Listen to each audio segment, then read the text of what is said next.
I went from this to this, just by adding some acoustic paneling to my studio. Now I was on a real tight budget here, so I didn't have much money to, well, put like these acoustic slat panels everywhere, which is why I opted for having like a row of these acoustic slat panels and then some foam above and beneath there. So I didn't need all that much of these acoustic wood panels. Now they are a little bit more expensive than those foam panels, but they look really, really cool. And as you can see, they're at eye level here for my cameras in my studio. So not only do they help reduce the noise here, reduce the echoing, but they're also very, very cool here in my studio. So that's one of the reasons I wanted these acoustic slat panels here. Now they're a little bit more expensive, but I think they're really, really worth it, and they make the room look really, really cool. So the other reason that I used foam panels below and above these wood slat panels is because I'm not really that handy. So I was looking for a way where I didn't have to cut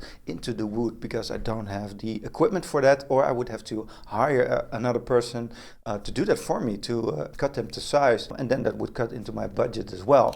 And all the way up top there I have a different type of foam, which is these little panels ribbed, so that's quite cool. You can create effect with those. Those were the ones I bought new, especially to put on top there. So with these 3 different foams, I think you can get a very cool effect. So having those panels below there and above makes sure that I don't have to cut off any height of the acoustic wood panels. So that was pretty cool as well. The other thing is those foam panels are a lot cheaper, so you can easily add a lot of them there. But also I had a power outlet in the corner there, and having those foam panels reach all the way up to there ensured that I didn't have to cut out anything out of the wood slat panels to make sure that my power outlet was still accessible. So that is another handy tip there as well, if you don't want to do a lot of crafting or extra work to, well, make everything fit there. So these pyramids with 9 on them on one base, those are self-adhesive, so you have the 3M adhesive on the back there,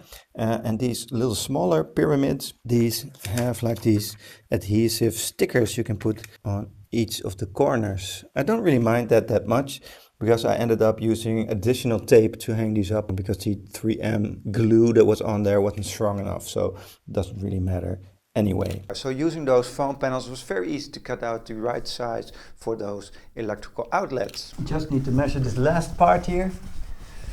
Make sure that it fits. Okay, that fits almost perfectly, but it's just here in the far corner of the room, so it doesn't really matter that much. I started with the corner at the opening, so I'm just going to leave it at this. But otherwise you could just easily cut between these slants here. So you can cut one off. You could also use like a machine and cut through these, but luckily I don't have to, so that's great.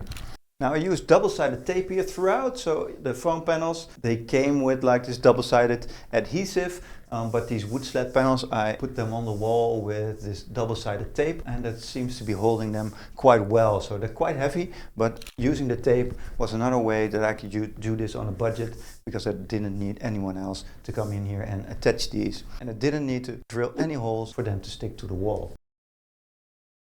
So all in all, it was a real success, and I hope an inspiration for you for your acoustic paneling in your studio.